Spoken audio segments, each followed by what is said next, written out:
এটা এক সত্য ঘটনা। শেষ ট্রেনের যাত্রী,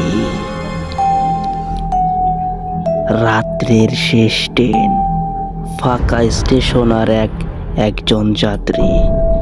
কিন্তু সে কি সত্যি একা ছিল? শোনাচ্ছি আজ এক ভয়ঙ্কর ঘটনা, যা ঘটেছিল ঢাকার অদূরে এক ছোট্ট রেল স্টেশনে।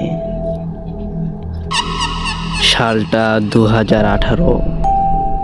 একটি শীতের রাত, প্রায় 12টা বাজে।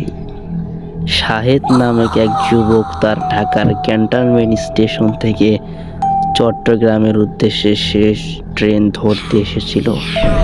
তবে দুর্ভাগ্যবশত ট্রেনটি চলে যায় আর তার সামনে দিয়ে। স্টেশনে তখন আর কেউ নেই, শুধু একটা পুরনো স্টেশন মাস্টার আর একটা কুকুর ঘুমাচ্ছিল এক পাশে।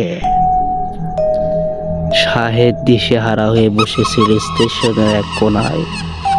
এমন সময় সে দেখতে পেল হঠাৎ করে আর একটা ট্রেন ঢুকছে প্ল্যাটফর্মে। ট্রেনের গায়ে লেখা 5 নম্বর স্পেস। কিন্তু